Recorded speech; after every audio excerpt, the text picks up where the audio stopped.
सफलता मिलेगी आपको या फिर ऐसे ही आंदोलन चलता रहेगा? तंबू भी उड़ गए हैं आपके हवा में, आंधी में।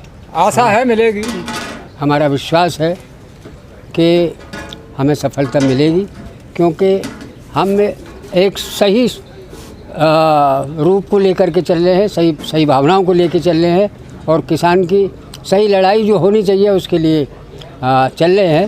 तो हम इस विश्वास के साथ टिके हुए हैं कि या तो ये तीनों कानून जो हैं, जो काले कानून जिनको हम मानते हैं, ये या तो वापस होंगे और नहीं तो फिर हम जब तक जाएंगे भी नहीं यहाँ से, जब तक कि ये काले कानून वापस नहीं हो जाते हम कभी नहीं जाएंगे। पर सरकार तो ताऊ मना कर रही है, कैसे बात बनेगी? नहीं, सरकार तो मना कर रही है। सरकार के मुंह में तो इस वक्त सरकार की तो वो हालत है कि जैसे सांप ने छछूंदर मुंह में दे रखी हो। यानी सरकार अगर मतलब इस चीज़ को लागू करती है तो उसके लिए दुश्वार है। अंबानी, अडवाणी, इनसे जो वायदे किए हैं, इनसे जो अपना एग्रीमेंट किए हैं, उनकी क्या हालत होगी। इसलिए हम ये कह सकते हैं कि उनकी भी गलती नहीं है कि सांप ने छछूंदर मुंह में दे ली है। उगलता है तो मरा और वो मरता ही मरता है, मतलब तो वो तो अपना इन शर्तों को मानने के लिए इसलिए तैयार नहीं है। और हम भी जब तक के ये सन 24 का इलेक्शन आएगा, यानी मोदी जी का इलेक्शन जब तक आएगा, तब तक बदस्तूर हम यहाँ पे टिके रहेंगे, यहाँ से हटेंगे नहीं। हमारी रोज़ आए प्रतिदिन जो है समीक्षाएं भी चल रही हैं, उसमें हम काम कर रहे हैं। हम भी इस स्कूल में पढ़ रहे हैं खूब, और हम देख रहे हैं कि जहाँ आदमी का विश्वास होता है, विश्वास से बड़ी कोई चीज़ नहीं होती, विश्वास ही नाम भगवान का है। तो हम तो इस पर अड़े हुए हैं, हम यहाँ से जब तक नहीं हटेंगे, जब तक कि काले कानून वापस नहीं होंगे। बाबा, आपकी उम्र भी काफ़ी है, क्या कह रहा तजुर्बा? कहाँ रणनीति में फेल रहेगी, कहाँ चूक हो गई किसानों से? हमारा तजुर्बा तो है ही, जो कुछ है सो प्रैक्टिकल हमारा है, जो जैसा भी है वो तो है ही है। साथ साथ हम विश्वासी आदमी हैं, हम विश्वास करते हैं भगवान पे कि ये लड़ाई जो है आर पार की लड़ाई हो गई है और ये आर पार होके भी छूटनी है। तो इस आर पार में हमें विश्वास है कि हम कोई गलत चीज़ को लेकर के नहीं चल रहे हैं, हम सही चीज़ पे अड़े हुए हैं, सत्यता पे अड़े हुए हैं। आज तक देखिए, जिस वक्त मोदी जी की सरकार बनी थी, हम उसी वक्त से मोदी जी के साथ रहे और हमने मोदी जी के लिए लड़ाई भी लड़ी कि भाई मोदी को वोट दो, मोदी को वोट दो, मोदी को वोट दिए। हमने मोदी को ही वोट दिया। ये जो सरकार, जो मोदी सरकार है जी, ये बाकी सारे काम सही किए सरकार ने या फिर 3 कानून ही खराब किए लेकर आई आपके लिए? इस सरकार यानी सरकारें तो जितनी भी आई, वो जहाँ तक मैं समझता हूँ वहाँ तक किसान विरोधी सरकार साबित हुई। और ये वाली? लेकिन ये वाली जो है, ये तो घोर जिसे कहते हैं ना, घोर विरोधी, ये तो घोर विरोधी सरकार आई है। इसमें आप देखेंगे कि मध्यम वर्गीय तक आदमी इतना दुखी है कि क्या तो वो योगी जी जाने कि कितना दुखी है कि उन्होंने तो योग किए हैं, किसान के बारे में उन्हें नहीं मालूम है। लेकिन जो युवा पीढ़ी है हमारे देश की, वो कहती है कि मोदी हो तो मुमकिन है, 56 इंच का सीना है, मोदी की दाढ़ी से पाकिस्तान थर्राता है, बहुत मजबूत हाथों में है आज देश, मोदी जी के लिए लोग बोलते हैं। आज देश मजबूत हालतों में नहीं है, आज तो बहुत गिरी हुई हालत में है देश। यानी देश का अगर विरोधी है, देश को खंडन करने वाला है, तो हमारा प्रधानमंत्री है। हमारे योगी जी भी हैं जो उत्तर प्रदेश के प्रधानमंत्री हैं। योगी मुख्यमंत्री जी, मुख्यमंत्री हमारे प्रदेश का तो प्रधानमंत्री है, हम तो ये मान के चलते हैं। वो कैसा काम कर रही है? वो ऐसा काम कर रही हैं कि उन्होंने किसानों की तमाम तो फसल नष्ट करा दी। कैसे? गायों के लिए कोई इंतजाम नहीं, और गाय हमारे यहाँ देहात में आप पहुँचेंगे तो ये देखेंगे कि खूनम खून है। उसके लिए कांटों वाले तार लगा दिए हैं कि तुम कट कट के मरो। क्या गायों के लिए जिस अच्छा चाहते थे और हो उनके साथ बुरा रहा है। गाय की तो पूजा होती है, गाय की पूजा होती है, और यहाँ गाय कटना बढ़िया था, इससे तो तड़प के गाय मर रही है। तो गौशाला बनाई है योगी सरकार डिस्ट्रिक्ट में, गौशाला जो बनाई है उनके लिए देखा नहीं है इन्होंने। खाली लखनऊ में बैठना देखा है, ये नहीं देखा है कि गायें किस तरह से रह रही हैं, क्या किसान का शोषण हो रहा है, कहाँ क्या हो रहा है, इस पर कोई समीक्षा योगी जी ने नहीं की है। अच्छा। यानी हमारे प्रांत का किसान इतना दुखी है, मध्यम वर्गीय तक इतना दुखी है। आज हम देखिए पेट्रोल किस भाव है आपके सबके दिमाग में है, और डीजल किस भाव है, जो हम जिनसे हमारा गुजारा होता है वो कहाँ तक पहुँच गया है, तो कितना अनर्थ हो रहा है हम लोगों के ताऊ साथ। जी, कुछ लोग कहते हैं कि 200 रुपए लीटर हो गया सरसों का तेल, जिंदगी में जी। कभी नहीं हुआ इतना महंगा। जी, जी। और जो किसान आंदोलन कर रहे हैं इसकी वजह से महंगाई हुई है अनाज की और सरसों के तेल की। नहीं, ऐसा नहीं है। किसान जो आंदोलन कर रहे हैं इस वजह से महंगी नहीं हुई है, ये कहना गलत है क्या बिल्कुल। सरसों कम हुई है इस बार? ये सरसों खूब हुई है सरसों। तेल इतने महंगा कैसे हो गया सरसों का? अब ये तो ये जाने जो भंडारा रखने वाले लोग हैं किस तरह से क्यों महंगी हो गई, पूंजीपति। ये तो ये पूंजीपति लोग जाने, इन्होंने अपना वो इकट्ठा कर लिया सब।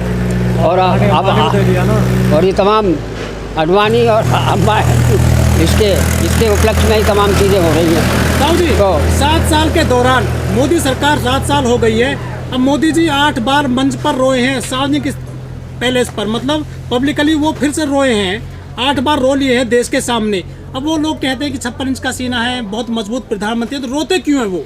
नहीं, ये तो सब इनका दिखरावा है। ये वो तो इसी तरह से पब्लिक को रिझाना, राजनीति करना, ये सब चीज़ जो है हम देख रहे हैं। तमाम इनकी पॉलिसी है ये, और इस पॉलिसी के तहत ही काम कर रहे हैं। किसी तरह से भी प्रधानमंत्री बना रहा हूँ और अब के भी प्रधानमंत्री बनूँ। और हमारा ये कहना है कि अब प्रधानमंत्री ना योगी जी मुख्यमंत्री रहें, ना प्रधानमंत्री जी रहेंगे, ये कुछ नहीं होने का है गारंटी के साथ। देखो, पहले जब ये 3 प्रांतों में हारे थे, उधर राजस्थान में और उधर, तो 3 प्रांतों में हारने के बाद ही इनकी आँख खुली कुछ, तो इन्होंने आकर के यहाँ पे तरह तरह की चीज़ के ये जो है अपना गैस सिलेंडर फ्री दो, कि 2000 रुपये 4 महीने में भेज दो। इस तरह से किसान तो चूँकि अनपढ़ ज़्यादा है, पढ़ा लिखा कम है, तो इनकी पॉलिसी को नहीं समझ पाया। और उस वक़्त इतने प्रभाव में था, जैसे गंगा जी बह रही हूँ, इस तरह से कि यहाँ का किसान जो बह रहा था, घर घर मोदी, हर हर मोदी, इस तरह से चीज़ थी। अब तो हम ये कहना चाहते हैं प्रधानमंत्री मोदी, और देश की तमाम जितनी चीज़ किसान के लिए थी वो सब खो दी। ये बताओ ताऊ जी, आप मन की बात सुनते हो मोदी जी की रेडियो पर? हाँ, मन की बात जो मोदी जी की सुनते हैं वो तमाम बातों में झूठ निकलता है, सब बातों में झूठ निकलता है। जहाँ पे इन्होंने पहले अनाउंस किए कि मैं किसानों के खाते में 15-15 लाख रुपए भेजूंगा, इतना कुछ भेजूंगा, ये करूंगा, आज 2000 रुपये पर जब आए हैं, जब इन्होंने जान लिया है कि इस तरह से ये अशिक्षित किसान जो है मेरे बहकाए में आ जाएगा, इस तरह से हमारे ज़्यादा लोगों को पे प्रभाव पड़ा और वो बहके हुए हैं, अभी तक बहके हुए हैं। तो ये इनका प्रलोभन है कि हमें 4 महीने में जो है 4 महीने में ये 2000 रुपये भेजते हैं, वो सबके लिए नहीं। घर में 8 मेंबर हैं तो एक के लिए भेज दिया, बाकी 7 उससे वंचित हैं। तो इनकी पोजीशन ऐसी है कि इनके लिए तो जितना भी कहा जाए उतना कम है। ये तो देशद्रोही हैं, देशद्रोही साबित हुए। ताऊ जी, सरकार ने आपको छोड़ दिया है, अकेले सड़क पर पड़े हुए हैं किसान, करीब 6 महीने से ज़्यादा हो गए हैं। सरकार वार्ता करना चाहती कब है? पहले हम लोग हम लोग चाहते हैं वार्ता करना, लेकिन सरकार नहीं चाहती। सरकार अड़ी हुई है, अपने इन 3 कानून को वापस नहीं लेगी, और जब तक 3 कानून सरकार वापस नहीं लेगी हम लोग यहाँ से हटने वाले नहीं हैं। सर, कमी कहाँ रह गई है? किसानों की तरफ से कुछ कमी है? सरकार मतलब वो अपनी मजबूत स्थिति में है? किसान तो अन्नदाता है, किसान की तरफ से कौन सी कमी है? किसान तो सबका पेट पालने वाला है, और सरकार किसान को ख़त्म करना चाहती है। किसान के पास कुछ नहीं छोड़ा है। अभी आप सरसों की बात कर रहे तेल की, जितना भी भंडारण हुआ है ये पूंजीपतियों का हुआ है, किसान के हाथ से माल निकल गया है। अब वो अपनी इच्छा के अनुसार तेल को किसी भी भाव बेचें, किसान जिसको ज़रूरत है उसको ख़रीदना पड़ेगा, चाहे 200 रुपये को, चाहे 250 रुपये को। इतना हो सकता है कि हम 50 ग्राम न खा करके 20 ग्राम तेल में गुजारा कर लें, इतना हो सकता है। लेकिन महंगाई तो इस सरकार ने किसान को खोने का काम किया है। डीजल और पेट्रोल कहाँ तक पहुँचा दी आप सभी जानते हैं, आप कोई अनजान नहीं है। डीजल जो कि जबकि डीजल हमारे लिए 40 रुपये लीटर बिकना चाहिए, आज वो 90 रुपये लीटर हमारे उत्तर प्रदेश में बिक रहा है डीजल।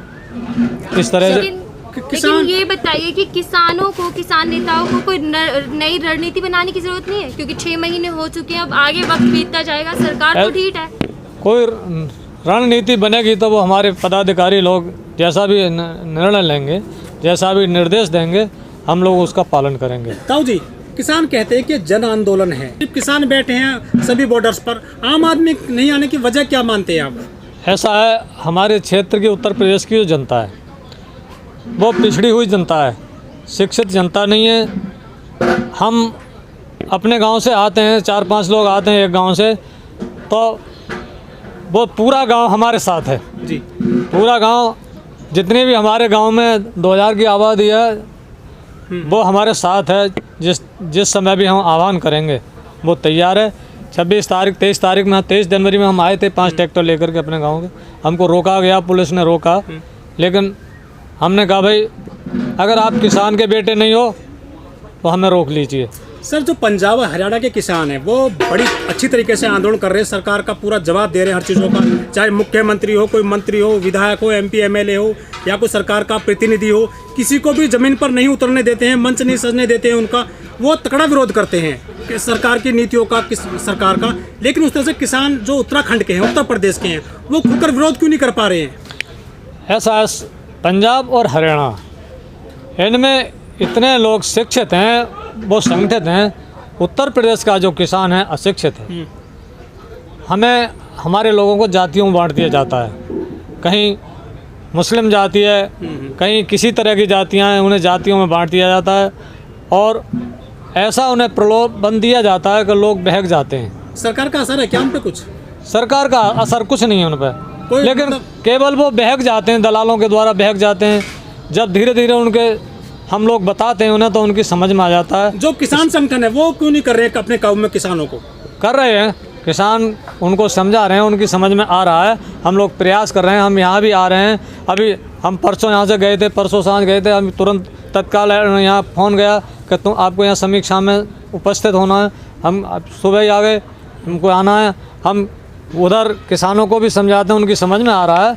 सब लोग समझ रहे हैं कि इस साल अब जो 2022 में चुनाव उत्तर प्रदेश का जो चुनाव होगा उसमें ये सरकार नहीं बना पाएंगे।